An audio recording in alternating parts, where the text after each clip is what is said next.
सर्वप्रथम सर्वांना श्री स्वामी समर्थ। स्वामी महाराजांच्या कृपेने तुमच्या सर्व चांगल्या इच्छा पूर्ण होत हीच मी स्वामींच्या चरणी प्रार्थना करते आणि आजच्या या व्हिडिओला सुरुवात करते। 8 ऑगस्ट 2025 वार शुक्रवार या दिवशी वरलक्ष्मी व्रत आपल्याला करायचं आहे। वर आणि लक्ष्मी म्हणजेच वरदान देणारी लक्ष्मी साक्षात भगवान विष्णूंची पत्नी असलेल्या श्री महालक्ष्मींचं आपल्याला पूजन करायचं आहे। तेच आपण आजच्या या व्हिडिओमध्ये पाहणार आहोत। रक्षाबंधनाच्या आधीचा जो शुक्रवार येतो तेव्हा आपण वरदलक्ष्मी व्रत करत असतो। तुम्हाला माहिती आहे का? तर वरदलक्ष्मी व्रत आणि वैभव लक्ष्मी व्रत हे दोन्ही व्रत वेगवेगळे आहेत। श्रावण महिन्यातल्या रक्षाबंधनाच्या आधी जो शुक्रवार येतो तेव्हा आपण वरदलक्ष्मी व्रत करत असतो। काही ठिकाणी याला वरलक्ष्मी व्रत सुद्धा म्हटलं गेलं आहे। वरदलक्ष्मी व्रत हे वर्षातून एकदाच येतं आणि ते श्रावणातील एका शुक्रवारचं व्रत असतं।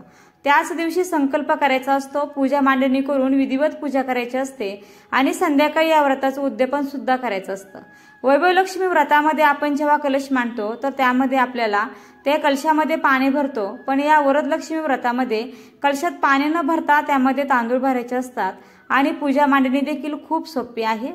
तर बघा, हे वरदलक्ष्मी व्रत तुम्ही कर्जमुक्तीसाठी, आपल्या घरामध्ये सुख शांती समृद्धी राहावी, तसेच लक्ष्मी प्राप्तीसाठी किंवा आपल्या कुटुंबातील मंडळी रोगमुक्त राहावीत यासाठी सुद्धा तुम्ही हे व्रत करू शकता। तसेच प्रत्येक महिलेने आपल्या घरातील धनधान्याला बरकत राहावी यासाठी हे 1 दिवसाचं व्रत आवर्जून करावं। तर बघा, थोडक्यात काय तर हे एकाच दिवसाचं व्रत आहे आणि म्हणून आवर्जून करावं। आता ते कसं करावं, काय करावं या संदर्भातली संपूर्ण माहिती मी तुम्हाला देत आहे। तर संपूर्ण व्हिडिओ तुम्ही स्किप न करता पहा। चला तर मग व्हिडिओला सुरुवात करूया। सगळ्यात आधी तुम्हाला पूजा मांडणी ही करायची असते। ही पूजा मांडणी कधी करायची तर अर्थात 8 तारखेला म्हणजे शुक्रवारी करायची आहे। बघा, 8 तारखेला शुक्रवार पण आहे आणि त्या दिवशी पौर्णिमा सुरू होत आहे, म्हणजे खूप मोठा दिवस म्हणता येईल आणि त्यामुळे या पौर्णिमेच्या दिवशी आपण ही सेवा आवर्जून करावी, कारण पौर्णिमा ही माता लक्ष्मीला समर्पित असते। तर ही मांडणी तुम्ही सकाळी केली तरी चालेल की जेणेकरून दिवसभर ती तुमच्या घरात राहील। जर तुम्ही वैभव लक्ष्मी व्रत करत असाल तर ज्या पद्धतीने वैभव लक्ष्मीची मांडणी असते त्याच्या शेजारीच तुम्हाला ही मांडणी करायची आहे आणि ही मांडणी तुम्ही दिवसभर करून ठेवण्याचा प्रयत्न करा, म्हणजे जेणेकरून दिवसभर माता लक्ष्मीचा वास आपल्या घरात राहील। अर्थात वैभव लक्ष्मीची मांडणी आपण संध्याकाळी करत असतो आणि ती दर शुक्रवारी करत असतो आणि वरदलक्ष्मीची मांडणी ही वर्षातून एकदाच करायची असते आणि हे व्रत वर्षातून एकदाच केलं जातं, एकच दिवशी हे केलं जातं। म्हणून सांगते की सकाळी मांडणी करा, अगदी सकाळी तुम्ही 5ला करा, 6ला करा, ब्रह्ममुहूर्तावर केली तरी देखील खूप उत्तम। पण नाही शक्य होत तर तुम्हाला तेवढे जास्त लवकर मांडणी करता येईल तेवढ्या लवकर करण्याचा प्रयत्न करा। आता ही पूजा मांडणी कशी करायची ते पण तुम्हाला सांगते, पण सगळ्यात आधी वरलक्ष्मी व्रत म्हणजेच वरदलक्ष्मी व्रत हे तेलंगणा कर्नाटकमध्ये या दिवशी केलं जातं, पण महाराष्ट्रामध्ये ही सेवा केली जात नाही। पण माता लक्ष्मीची ही सेवा आपल्याही घरात व्हावी, तिने आपल्या घरात स्थायी स्वरूपात वास करावा असं प्रत्येकाला वाटत असतं, म्हणून ही मांडणी तुम्हाला करायची आहे आणि ही सेवा देखील करायची आहे, कारण ही माता लक्ष्मींची सेवा आहे आणि त्यामुळे तुम्ही ही सेवा आवर्जून करावी। तर आता बघा, पूजा मांडणीसाठी एखादा चौरंग किंवा पाट मांडून घ्यायचा आहे, त्यावर लाल वस्त्र अंतरायचं आहे आणि त्यावर तुमच्याकडे अष्टलक्ष्मी मातेचा फोटो असेल तर तो ठेवायचा आहे।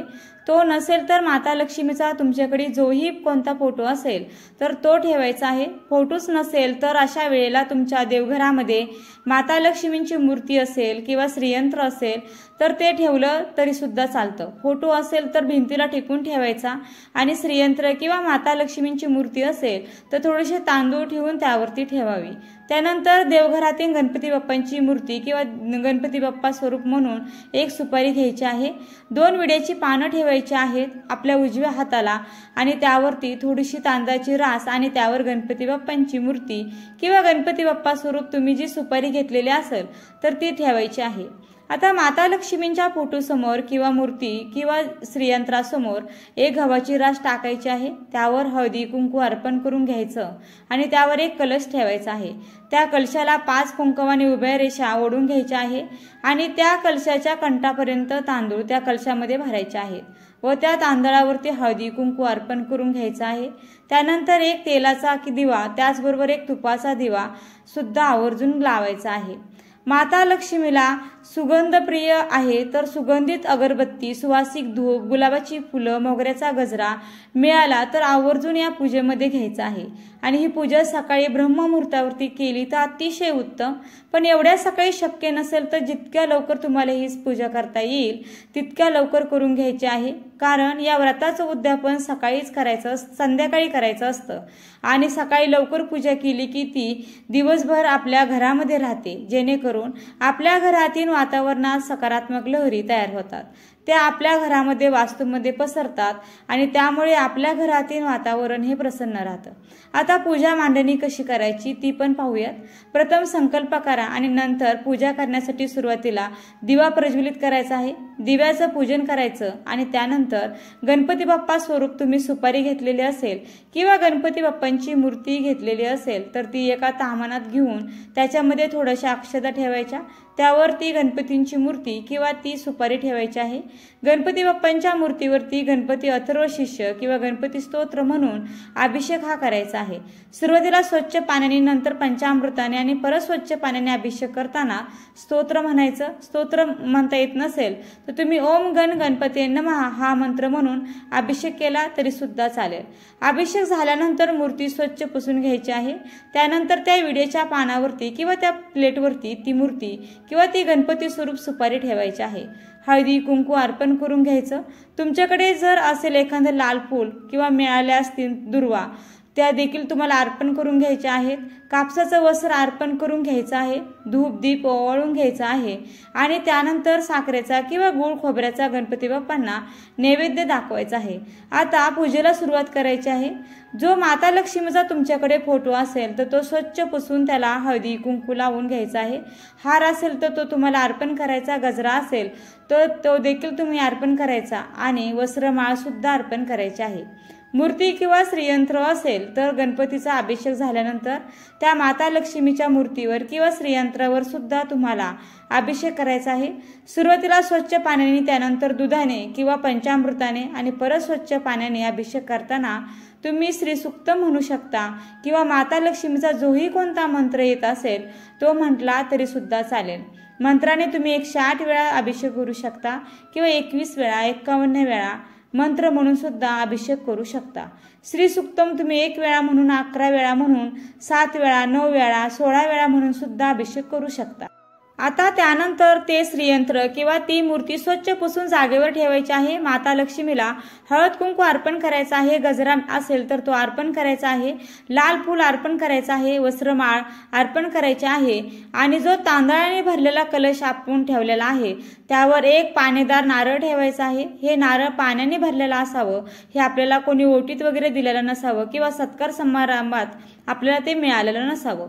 आपल्या स्वतःच्या पैशाने आणलेला नारळ यावर आपल्याला ठेवायचा आहे आणि नंतर या नारळाला हळदी कुंकू अर्पण करून घ्यायचं, वस्त्रमाळ अर्पण करायची, गजरा असेल तर तो देखील अर्पण करायचा, धूप दीप ओवाळून घ्यायचं।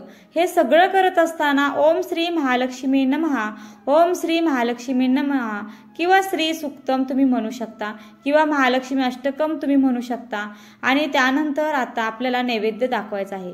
नैवेद्य मी सुरुवातीला सांगितल्याप्रमाणे या व्रतामध्ये 21 प्रकारच्या नैवेद्यामध्ये तुम्ही ड्रायफ्रुट्स, गोड पदार्थ आणि फळं मिळून 21 नैवेद्य तयार करू शकता आणि त्याचा नैवेद्य दाखवू शकता। जसं की तुम्ही काजू, मनुके, बदाम, वेगवेगळी फळं, गोड पदार्थामध्ये खीर, पेढे, दूध, साखर, बासुंदी किंवा अजून जे काही असेल असं सर्व मिळून तुम्ही 21 प्रकारचे थोडे थोडे पदार्थ छोट्या छोट्या वाटीमध्ये किंवा प्लेटमध्ये घ्यायचे आहे। आता यामध्ये तुम्ही ड्रायफ्रुट्स, मग काजू बदाम असेल तर माता लक्ष्मीला ते देखील तुम्ही अर्पण करू शकता। तुम्ही फक्त दूध साखरेचा नैवेद्य जरी देवी माता लक्ष्मीला अर्पण केला तरी सुद्धा तो प्रिय आहे तिला।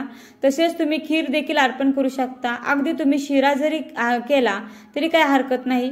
लवंगा बघा, माता लक्ष्मीला लवंगा खूप प्रिय आहे, ते सुद्धा तुम्ही देवी माताला लक्ष्मीला नैवेद्य म्हणून अर्पण करू शकता। वेलदुडे ज्याला आपण वेलची म्हणतो ती सुद्धा अर्पण करायची आहे। बघा तुमच्याकडे 21 प्रकारचे नैवेद्य देता आले नाही तर तुमच्याकडे जे देता येईल ते द्या। शेवटी भक्ती महत्वाची आहे आणि नैवेद्य दाखवून आरती करायची आहे। सुरुवातीला गणपतीची आरती, त्यानंतर माता लक्ष्मीची आरती, वरदलक्ष्मी व्रताची आरती करू शकता आणि त्यानंतर कहाणी वाचायची आहे। तुमच्याकडे पुस्तक असेल तर तुम्ही ती वाचू शकता आणि पुस्तक नसेल तर मी कहाणी व आरती सुद्धा आपल्या चॅनलवरती अपलोड करण्याचा प्रयत्न करेन। आता या दिवशी उपवास सुद्धा करायचा असतो। उपवास दिवसभर करायचा आहे आणि संध्याकाळी उद्यापन झाल्यानंतर उपवास सोडायचा आहे। या उपवासाला तुम्ही फळं खाऊ शकता, ज्यूस देखील घेऊ शकता, चहा, कॉफी, दूध सुद्धा घेऊ शकता। हवा असेल तर साबुदाणा किंवा भगर गोड बनवून तुम्ही खाऊ शकता, पण शक्यतो तिखट मिठाचा वापर करू नये। पण आपल्यापैकी बरेच जण असे आहेत की त्यांना डॉक्टरांनी उपवास करू नका असं सांगितलेलं आहे आणि त्यांचा हा उपवास करण्याची इच्छा आहे, म्हणजेच हे व्रत करण्याची इच्छा आहे। तर अशा वेळेला तुम्ही औषध गोळ्या वगैरे सुरू असतील तर उपवासाचे तिखट पदार्थ खाऊ शकता, पण त्यामध्ये मीठ जे आहे ते तुम्ही उपवासाचंच वापरा, ज्याला सैंधव मीठ म्हटलं जातं। तर त्या मिठाचा वापर करा आणि तिखट मिठाचा जर फराळ करणार असाल तर तो फक्त तुम्ही एकदाच खा। संध्याकाळी उद्यापनानंतर लगेच आपल्याला आपला उपवास जो आहे तो सोडायचा आहे। त्याच्यामुळे आणि उद्यापनासाठी 5, 7, 9 सवाशण महिला बोलवायच्या आहेत। जर नाही मिळाला तर एक सवाशण किंवा एक कुमारिका माता लक्ष्मी स्वरूप मानून तिची पूजा करावी। आता पूजा मांडणी तर आपण सकाळीच केलेली आहे, संध्याकाळी फक्त धूप आणि दीप आपल्याला लावून घ्यायचं आहे। ज्या काही महिला किंवा कुमारिका आपल्या घरी येतील त्यांचं पाद्यपूजन म्हणजेच त्यांचे पाय वगैरे स्वच्छ धुवायचे आहेत, त्यांना हळदी कुंकू लावायचं आहे, त्यांना बसण्यासाठी आसन द्यायचं आहे, त्यांना पिण्यासाठी तुम्ही चहा, कॉफी किंवा दूध देखील देऊ शकता। तुम्हाला हवं असेल तर तुम्ही खीर बनवू शकता किंवा तुम्हाला जर हवं असेल तर तुम्ही अगदी जेवण सुद्धा त्यांना बनवू शकता। आता वरण, भात, भाजी, पोळी, त्यामध्ये एखादा गोड पदार्थ, स्पेशली खीर बनवायची आहे आणि या स्वयंपाकामध्ये कांदा, लसूण याचा वापर अजिबात करायचा नाही। तसेच यापैकी जे शक्य असेल ते तुम्ही तुमच्या सवासनींना खाण्यासाठी किंवा पिण्यासाठी देऊ शकता। आता त्यानंतर त्यांची ओटी देखील भरायची आहे आणि त्या ओटीमध्ये एक एक फळ जे आहे ते आवर्जून द्यायचं आहे आणि या प्रकारे साध्या सोप्या पद्धतीने उद्यापन करायचं आहे। आता उद्यापन झाल्यानंतर रात्री उपवास सोडायचा आहे। उपवास सोडताना जो काही गोड पदार्थ आपण नैवेद्य दाखवल्यामध्ये असेल तर तो गोड पदार्थ अगोदर खायचा आणि त्यानंतर वरण, भात, भाजी, पोळी खाऊन आपल्याला हा उपवास सोडायचा आहे। आता दुसऱ्या दिवशी सकाळी स्नान झाल्यानंतर उत्तर पूजा करायची आहे। उत्तर पूजा करण्यासाठी जिथे पूजा मांडणी केलेली आहे तिथे दिवा लावायचा, या पूजेवरती हळदी कुंकू अर्पण करायचं, थोड्याशा उजव्या हातामध्ये अक्षता घ्यायच्या। पूजेदरम्यान काही चूकभूल झाली असेल तर त्याबद्दल क्षमा मागायची आणि माता लक्ष्मीला तू माझ्या घरामध्ये सदैव कायम स्थिर भगवान विष्णूंसोबत वास कर, तुझ्या आशीर्वादाने, तुझ्या कृपेने माझं घर नेहमी धनधान्याने भरलेलं राहू दे, किंवा या व्यतिरिक्त अजून जे काही तुम्हाला माता लक्ष्मीकडे मागायचं असेल तर ते मागायचं आणि या अक्षता या पूजेवरती आपल्याला अर्पण करायचे आहेत आणि त्यानंतर मग ही पूजा उचलायची आहे। मूर्ती, फोटो जे काही असतील तर ते जागच्या जागेवर ठेवायचं। दिवे वगैरे स्वच्छ करून आपण ते वापरू शकतो आणि सकाळी उत्तर पूजा करताना जो दिवा लावलेला आहे तो हाताने विझवायचा नाही किंवा तो शांत करायचा नाही, तो दिवा तसाच उचलायचा आणि देवघरासमोर किंवा तुळशीसमोर ठेवायचा आहे। जे कळशाखालचं आपलं धान्य आहे गहू ते साठवणीतल्या धान्यामध्ये टाकायचं आहे। कलशामध्ये जे तांदूळ भरलेलं आहे तर त्यातले थोडेसे तांदूळ साठवणीच्या तांदळामध्ये टाकायचे। थोडेसे तांदूळ त्या दिवशी भात बनवण्यासाठी आपण वापरू शकतो आणि थोडेसे तांदूळ तुम्ही ते पक्ष्यांना देखील घालू शकता आणि आपण जो काय भात बनवणार आहोत तर त्या घरातील सर्वांनी तो भात खायचा आहे। म्हणजेच काय तर अगदी मुठभर त्या तांब्यामधले तांदूळ घ्यायचे, त्याच्यामध्ये अजून दुसरे तांदूळ मिक्स करायचे आणि त्याचा भात बनवायचा, किंवा तुम्हाला जर तांदळाची खीर वगैरे बनवायची असेल तर असा गोड पदार्थ बनवून सुद्धा त्या तांदळाचा तुम्ही खाऊ शकता। आणि जे काही फुलं, हार असतील तर ते तुम्हाला निर्मल्यामध्ये टाकायचे आहेत आणि जो देवीला प्रसाद ठेवलेला आहे, जी फळं वगैरे, जे ड्रायफ्रुट्स वगैरे, तर ते घरातले सर्वांनी मिळून खायचे आहेत। जो काही नारळ ठेवला होता कलशामध्ये तर तो तुम्ही फोडून खाऊ शकता। आता मात्र मासिक पाळी, सुतक, विटाळ असेल तर त्याचा प्रसाद तुम्ही खाऊ नका आणि त्याची आपल्याला ही जी वरदलक्ष्मीची पूजा आहे ती देखील तुम्हाला करता येणार नाही। आता या दिवशी पौर्णिमा आहे म्हणून जास्तीत जास्त सेवा देखील करायची आहे। त्याच्यामध्ये कुंकुमार्चन सेवा करा, महालक्ष्मी अष्टकम पठण करायचं आहे। आता माता लक्ष्मीला काय आवडतं तर तिला भगवान विष्णूंची सेवा अतिशय प्रिय आहे। तर अर्थात आपल्याला व्यंकटेश स्तोत्रम जास्तीत जास्त तुम्ही सेवा करण्याचा त्याचा प्रयत्न करा। तर वरदलक्ष्मी व्रताबद्दल तुम्हाला संपूर्ण माहिती मिळाली असेल। अतिशय साध्या सोप्या भाषेत संपूर्ण माहिती तुमच्यापर्यंत पोहोचवण्याचा प्रयत्न केलेला आहे। तर व्हिडिओला नक्की लाईक करा, शेअर करा आणि चॅनलला सबस्क्राईब करायला विसरू नका। आणि व्हिडिओ शेवटपर्यंत पाहिल्याबद्दल अगदी मनापासून खूप खूप आभारी आहे। धन्यवाद। श्री स्वामी समर्थ। जय जय स्वामी समर्थ। रामकृष्ण हरी। जय जय रामकृष्ण हरी। श्री महालक्ष्मी माते नमः।